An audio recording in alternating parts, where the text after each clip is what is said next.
Hi guys, welcome back to my channel. It's me Kagam. You know what time it is, okay? Chanel have a new collection that they've released. We're not gonna waste time going through every single look of the collection. Collection itself is okay. I was watching the catwalk show. I watched the whole catwalk show. Um, I was just like, whatever. Let me just look at the handbags, the accessories.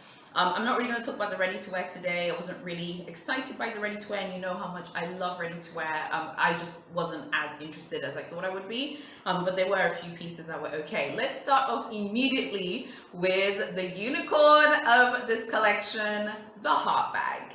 Let's start off with the heart bag. This is absolutely the unicorn of the collection. From what I could see on the catwalk show, it comes in pink, and it looks like a pink with a few coral undertones so far from what I can see. It comes in black, it comes in lilac and purple, and it also comes in white. There's a much smaller one that also comes in white. What do we think about this bag? I mean, I feel like this is the unicorn based off what I've seen on social media, the reaction so far on social media from actual clients and people who love this brand and buy from this brand. Definitely from what I've seen on Instagram, what I've seen on Facebook, everyone is talking about this heart bag in all of those different colors. To me, it looks like lambskin. Obviously, I can't tell. When I was watching the show and I looked at the close-up photos, it really does look like lambskin. Also, by the way, all the credit to the images will be in the description below, because obviously I found these on Instagram. What do we think about this? I went on Forward Styling's Instagram account, and she actually posted a picture of the original Chanel heart bag, which I'm going to put up on the screen.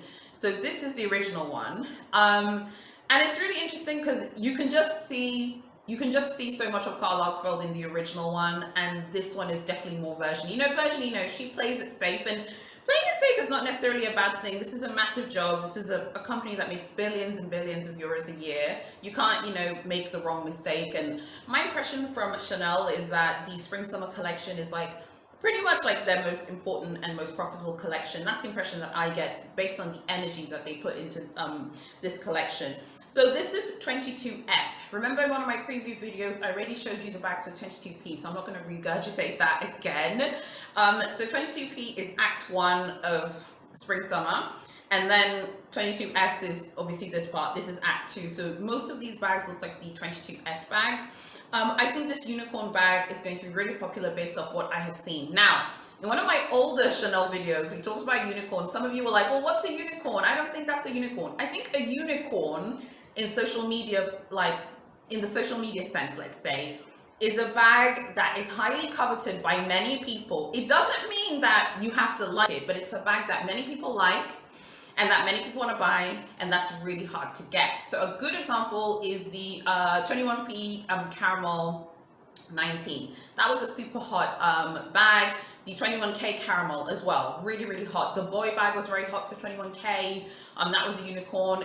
I think the 19 as well, another unicorn. The iridescent cocoa handles for 21K, they were unicorns. The mini with the top handle in lilac. I mean, these bags were not easy to get, and they have not been easy to get for people. I have seen people literally saying, oh my gosh, I'll pay over retail for the mini bag with the adjustable strap as well. Those were unicorns, I would say, for 21K.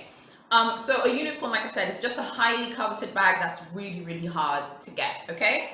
I think that these bags are going to be the unicorns, these heart bags are going to be the unicorns of 22S, based off what I've seen. I've already seen people talking about calling their essay and saying, oh my gosh, how can I reserve it, when even 22P reserves, allegedly, for some parts of the world, have not even opened yet. I think that if you have a good relationship at Chanel and you have an SA, I do think you should start making inquiries. From what I understand, VIP clients, like people who are VIPs at Chanel, have probably already contacted their SAs as soon as the catwalk show was released. They're probably already contacted the SA to say, hey, I want to buy this ready-to-wear. Don't forget, to be a VIP at Chanel, you really need to be buying ready-to-wear. So they're probably going to be ready-to-wear clients who, like some of the ready-to-wear looks, maybe want to order a jacket, a dress, whatever, and then they'll be like, okay, cool, and also give me the heart bag. So you can see how hard it is for people to score these like Chanel unicorns, because VIPs are going to be putting their request first, and they will always be given priority at Chanel. So yeah, this is a heart bag. I mean, obviously, another massive unicorn I can think of from last year was the Louis Vuitton heart bag, which I know it's not for everyone, but I love the Fall in Love heart bag. I thought it was so darling, so cute. I feel like this Louis Vuitton one is edgier, it's tougher, it's a bit harder than this one. And even though pink is my favorite color, this one does have a cutesy kind of feel to it. And it's not even a Barbie feel, because Barbie's cool. Barbie is that girl, okay? It has the kind of like Thomas the Tank Engine, I'm going to be playing around with my toys and I'm like 5 years old kind of feel. It doesn't have this, like, it doesn't have that edginess that the Louis Vuitton heart bag had. And I mean, even the previous Chanel unicorn that I already showed you a picture of, that bag is awesome. And according to Forward Styling, when I saw it on her Instagram story, she said that even getting that bag today at resale, it's like $15,000. I mean, it's like the cost of basically a Kelly 25 at resale, like brand new. I've seen Kelly 25s at like mint condition going for 15,000 on Facebook, and that's like the price of that Chanel unicorn bag that was one of Lagerfeld's designs. So yeah, I mean, I don't know what you guys think of this. I personally, and this is just me, okay, I personally would not be, buying this bag. I also took a picture of the heart bag and I put it on my Facebook page. Make sure you go visit me on Facebook, you guys. Okay, I'd love to have your support there. And I was reading some of your comments on Facebook before I started filming this, and I was loving the comments I saw on my Facebook page concerning the heart bag. The way I feel about this is I just feel like if you like this bag, you must start reserving it now. If your essay says you can't reserve it, start buttering them up so that they remember you, because I do think that this bag is going to end up being like the Chanel pearl unicorn bag that when it first came out, people were like, ew, it looks like it has, like it looks like someone is sick, all over it or something like that. And then it's ended up becoming a massive unicorn. You cannot find it at resale. If you find it at resale, I think like a month ago I saw it on resale and it was like 20,000 US dollars. So it's worth, I think, knowing what you want now. I think the black heart bag is going to be the one that many people want to buy. Obviously it's black, it can go with everything. The pink heart bag, I think, it's very out there. I mean, I love pink, but even for me, I think this is very out there. And you can see I'm representing, got a pink blazer on, I've got a pink shirt on, but I think it's, it's just really, really out there. I'd love to know what you think about this unicorn. What do we think of Chanel's unicorns? What do we think of the unicornification of Chanel bags? Tell me what you think. Don't forget to subscribe to my channel. Watch all the way until the end. You don't want to miss out on what we're talking about today. Okay, the next bag we're going to talk about is this yellow bag here. Does anyone feel like it looks like a bigger vanity bag or something? I love the color. I think the color is perfect and summery. It looks like a beautiful lemon yellow. It looks like a kind of sherbet yellow. It's completely gorgeous, but I just don't know about the structure of the bag. The next bag here is this black one. I think this also looks like a larger vanity. It's interesting seeing them go this direction where everything is becoming larger. That's really interesting. Remember in my previous, one of my previous Chanel videos, remember how I said how they were increasing the price of the Deauville? Maybe they know something we don't. I think we are seeing that kind of trend of bigger bags coming back for sure. The next bag, I think this is one of the most beautiful bags in this collection. I don't think this is a unicorn because I do think it's going to be like 10,000 pounds. 15,000 US dollars. I think that's how much this bag is going to cost, but it's this absolutely gorgeous perfume bottle. I have also linked my blog article on Chanel 22S. I was about to say 21K, hysterical. On Chanel 22S in the description below. And in my blog, I did say how I feel like the perfume bottles are lazy. I still feel like they're lazy, even though I think it's beautiful and I do love it and I think it's completely gorgeous. I just think these like perfume Minaudiers are kind of lazy and boring. It's just my personal opinion. Okay, so again, don't be offended. It's what I think. It is gorgeous and beautiful. I'm completely sure that the pound sterling price for this will be 10,000 pounds. I'm willing to bet £1 on it. Who wants to bet £1 with me? Come on, let's do it. The next bags we're going to talk about are these big bags. Does anyone remember a time when Chanel used to have that double XL bag? I think that bag has been discontinued. I have not seen it in some time, but I'm not sure if it is discontinued. I feel like these bigger bags are now coming back. I've seen a few people say, oh my God, they love these big bags. I personally do not like these. I think they look really cheap, and this is just me. When I saw them on the catwalk, I didn't think they looked good. When I saw these like up close photographs, I didn't think that they particularly look nice. But I think that we are seeing that bigger bag trend now, that it is coming back, and people seem to love.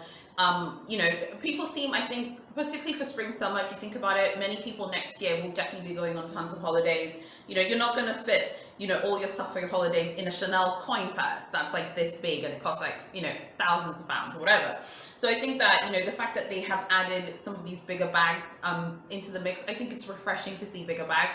I'm personally not a fan of the way these bags look. They look, to me, they look like I don't know, it just kind of looks like a bag that you put like it looks like a bag that you put waste in. That's just how I feel about these bags, but I know they're going to do very well.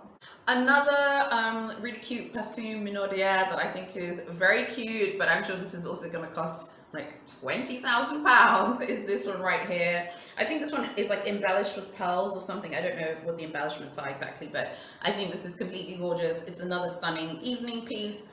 I'm very curious if the straps for these perfume evening bags, whether they are detachable. I'd be super curious about that. I'm sure this is going to cost an absolute fortune. I'm actually willing to put money that this is also the most expensive bag in the collection.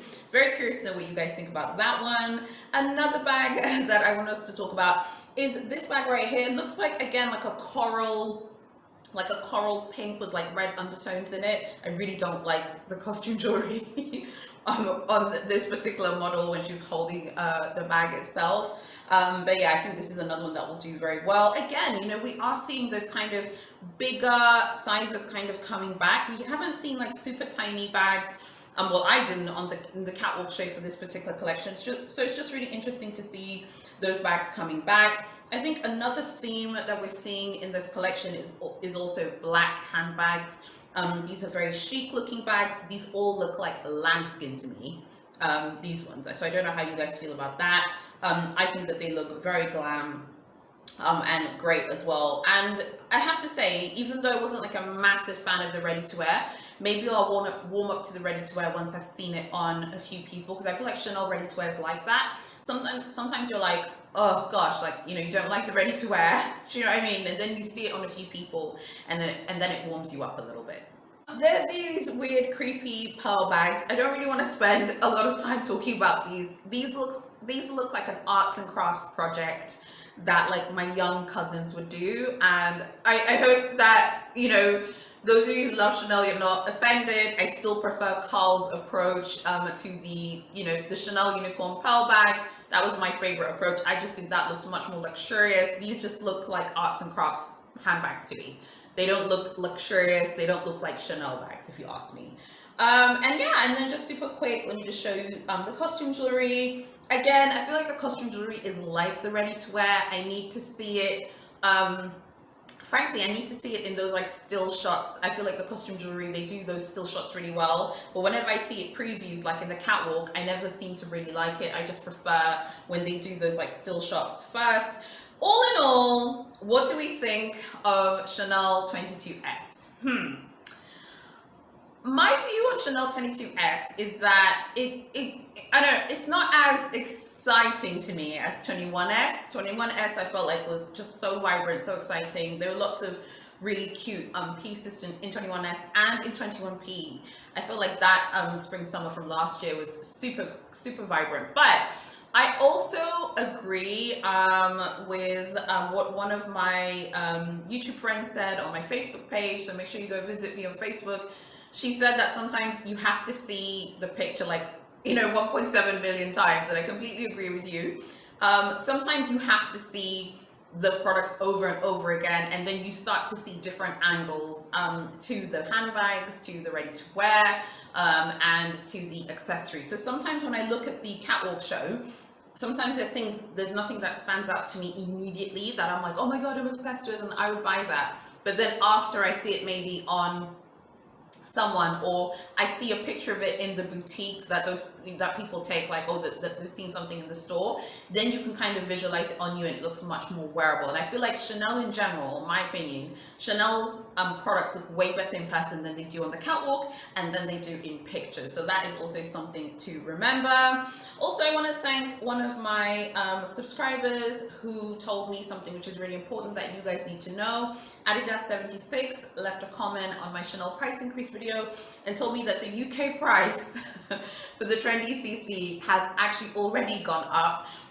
The price before was £4,220. It's now £4,560. So it's an increase of £340, which is quite, that's quite a big increase. You could take that money and go buy Fendi sunglasses, but so yeah, the Trendy CC has already gone up in price. If you remember in the Chanel price increase video, I did tell you guys, and I did say, okay, that very specifically, okay, that the person who like leaked that information on Instagram, she's very accurate.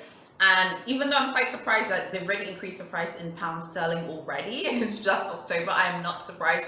I wouldn't be surprised if they increased it again for the rose gold hardware. So it's possible that this is the increase for the rose gold hardware, but let's see. So thank you for sharing that. Sometimes if you get those scoops in different currencies, whether it's like Australian dollar, Hong Kong dollar, Singaporean dollar, US dollar, euro, pound, and if you want to share those with me, let me know, because I do think that they benefit many of us watching. I just want to tell you a few other bits and pieces just towards the end of this video. So yeah, first of all, let me say thank you so much to everyone who's been watching my videos this week. If you don't know, I'm doing this thing called Vlogtober, where you're supposed to film every single day, and I told you guys at the beginning that I was going to do a video every single day except Sunday. So today's Friday, I've got another video coming tomorrow which is about Louis Vuitton, so make sure that you're subscribed, you hit notifications, you like the video, get ready for that one because I think you'll like that one too. But thanks so much to everyone who has been supporting and watching.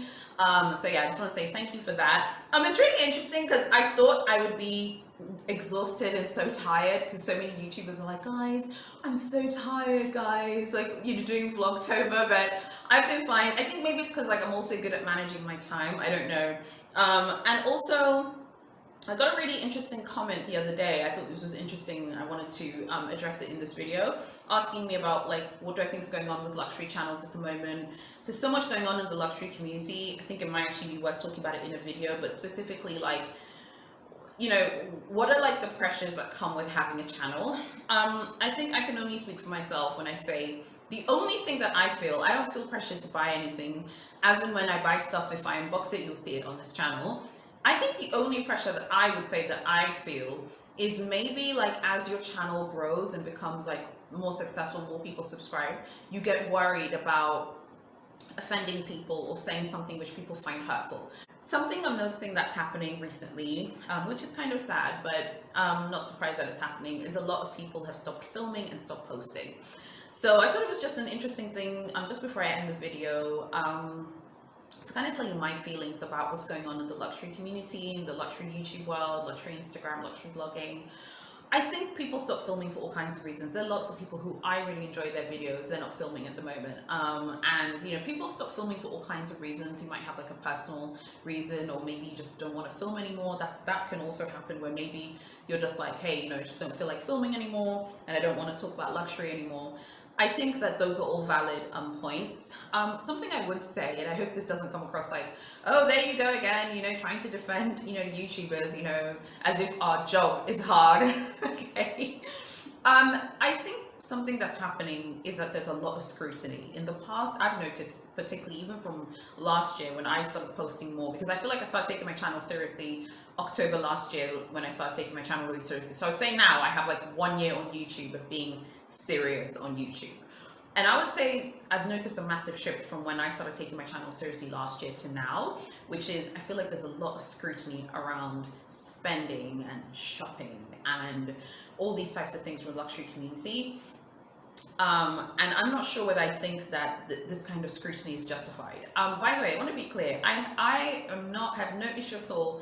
By the way, if you're like a luxury minimalist or you're someone who you don't believe in like massive unboxings or hauls, I think what I'm just nervous about when it comes to my channel, and this is how I genuinely feel. Sometimes I get some of your comments sometimes, and your comments will be like, hey, I like your channel because you're not unboxing all the time. that makes me feel nervous, because what if I, start unboxing? Does that mean you're not going to like my channel? Does that mean you're not going to like me, or you don't want to watch my videos? I get nervous with things like that, because I think that people should be authentic and realistic and true to who they are. Do you guys remember the Hermes journey video I did, that my subscriber graciously shared her journey? If you remember what I said in that video, I said I loved her journey because her journey was realistic. Things don't need to be relatable, but they should be realistic and authentic and true to that person. And that's why I love her journey so much. And I want to film my videos that in a way that feels authentic and true to me and to who I am. And I feel like just the nature of the person that I am. So for example, today I was actually talking to Gucci client services because there's something that I want to order. And it was a really good conversation. And even this week I contacted like Selfridges and Harrods. There are lots of things I want to buy, but the way I buy things is very different from other people, because most of you know I live in Tanzania. I live in a country that doesn't have boutiques. So even if I want to buy something, it requires a lot of planning and talking to people and doing this and doing that, So you're not necessarily going to see like tons of unboxings and hauls on this channel. But if you do, I hope that you still stick with me and stay around. It does kind of make me feel a bit weird when people say that they like someone's channel because they're not showing the things that they're showing when it's a shopping channel. And it's because I want to have that ability to be able to grow and to grow my channel, not necessarily in terms of subscribers, but to grow and be authentic and true to who I am, if that makes sense. So I have noticed that there's a lot of critique, not necessarily from people outside of the luxury community, but actually from other luxury enthusiasts, that they feel like things are becoming very consumerist in the luxury community. I mean, luxury has always been about consumerism. I don't really understand those types of critiques. So deep down, I think sometimes people stop filming because they get critiqued a lot. I think people stop filming because they lose interest in filming, and maybe people do lose interest in luxury. You're a human being, you're allowed to grow. But I think if you're watching someone's channel, for example, and let's say you see them growing and they are buying a lot and they're constantly shopping, but maybe there was a time where they weren't shopping. And I'm not saying this like next week I'm going to start unboxing 10 million things. That's not going to happen. But if you notice that, I think what you should see it as is, you should see it as that person is living their life the way they want to live it. So if you feel like maybe for you don't want to see someone unboxing every week, I think you should probably just, not watch that person. But I'm saying this in terms of me. I think a lot of the times when you have a YouTube channel or you have an Instagram page, particularly as you start to gain followers, you don't want to lose your audience. Don't let any YouTuber tell you that they're doing this for them or whatever. We all want you guys to watch our videos. We want you to enjoy our videos. We want you to engage with us and interact with us. I wouldn't want to lose you guys as an audience, but at the same time, I have to be true and authentic to who I am. That's the only way I'm going to be allowed, in my heart, I mean, to continue filming. I'm also lucky that Edwin is super supportive of me. Edwin has never once told me, oh, you can't, film an unboxing video or film a haul video. He has never said that to me. He's very, very, very supportive, because he knows I love this channel. He knows I love, luxury and shopping and fashion. So he's always, and interestingly enough, he's actually the one sometimes who was encouraging me when sometimes I'd feel down. I'd be like, no one's watching my videos. He'd be like, you need to go film, keep going, don't give up. So I think that we're seeing a lot of these big changes in the luxury community. Luxury at the end of the day is about shopping. Okay. So if you like luxury but you don't want to see people doing big unboxings, I think that's okay. And I know that luxury minimalism is a really hot trend right now. And by the way, if you're a luxury minimalist, you're still welcome here. Please don't feel like you're not welcome here. But I guess it's just more of a PSA, just kind of saying, let people also grow into different directions. So by that, what I mean is, this is always going to be a luxury channel, and it's always going to be a luxury shopping channel. And yes, I love ASOS. I'm still going to talk about ASOS, okay? I'm still going to talk about Zara because I love them, and H&M. And I hope that you guys will allow me to talk about those three brands because I do like them.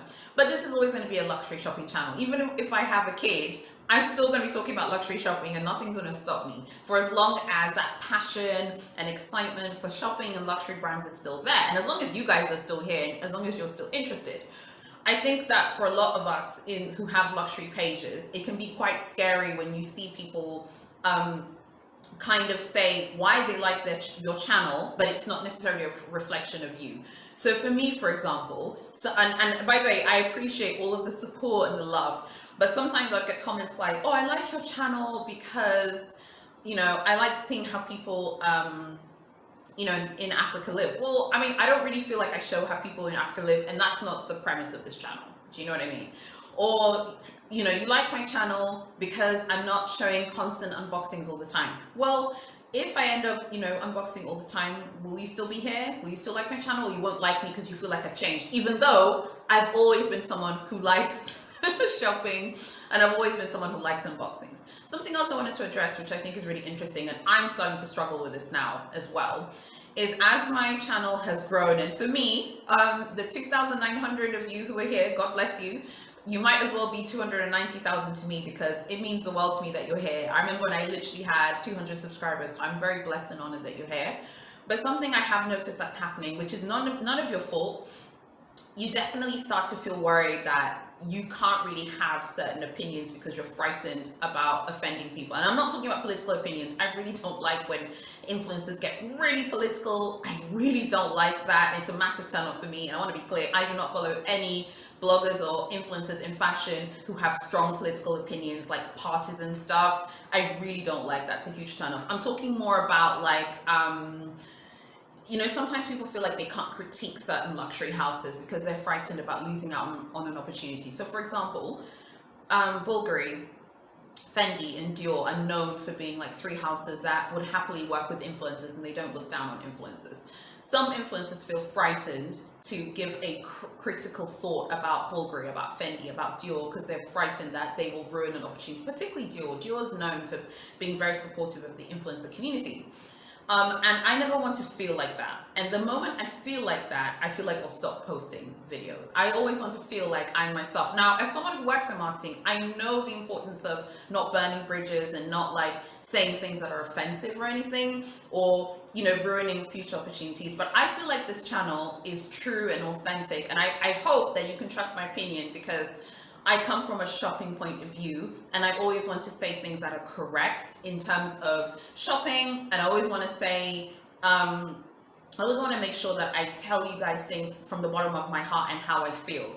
The moment I feel like, oh my God, I don't want to give a critical opinion about Hermes because I'm worried about ruining an opportunity, or I don't want to say this about Chanel because I'm worried about ruining an opportunity, that is the moment I will stop filming, because then I feel like I won't be able to be Kagem. Sorry to kind of go on this kind of rant, but I've noticed that lots of these weird things going on in the luxury community. There's a lot of critique of the luxury community. Luxury YouTubers are getting critiqued quite heavily at the moment. I just want to say, at the end of the day, this is about shopping. If you are struggling at the moment and maybe seeing people do unboxings is hard, I think you should take a break. And frankly, even if you maybe used to enjoy watching my videos, but now maybe you're not really interested in shopping, it's okay to take a break from my channel. I'll be sad to see you go, but I would rather you be happy than do something that makes you upset, because luxury channels and luxury bloggers cannot change for other people. So I'm not saying that what we're doing is saving the world. It's really not. It's just shopping, it's just fashion. But I have noticed that there's a lot of critique about the luxury community at the moment, some of it which is actually coming from other luxury shopping enthusiasts, and I think it's a little bit unfair.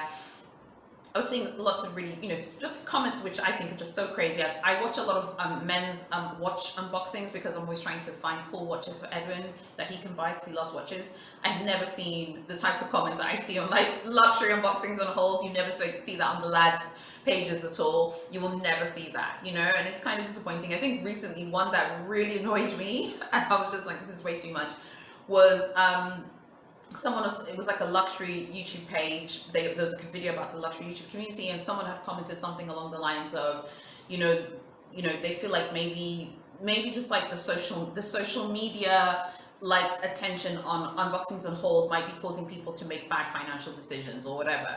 At the end of the day, it's not an influencer's job to tell someone how to live. I really find it very patronizing when I'm watching a luxury YouTuber or luxury influencer talking about how they've worked really hard for everything that they have, and they've done this and this and this. I find it very patronizing. I find it very condescending. I just want to see you unbox your items. Okay, I want to see you show your items, or I want to see you do previews. I love watching preview videos, by the way. I love watching think piece videos, like the videos that I film. I also enjoy watching them from other people. I don't really want to hear like the sort of preachy, patronizing side that comes and it's actually very SEXIST,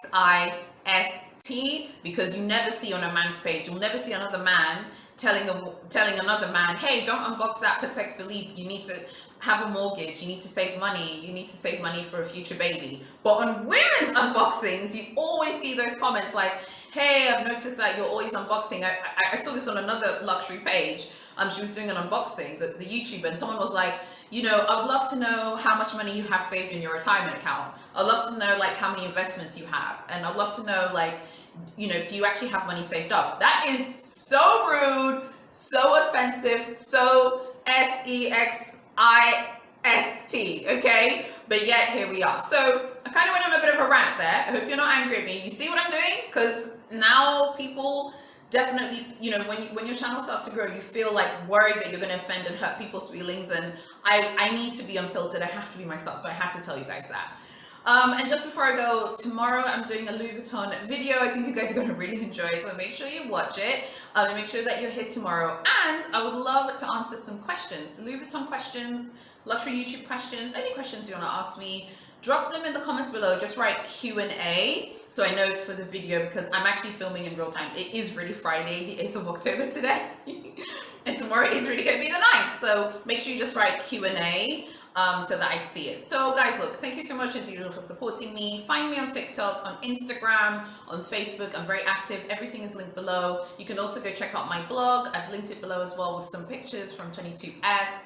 As usual, thank you so much for supporting me. God bless you guys, and I'll see you tomorrow in my next video.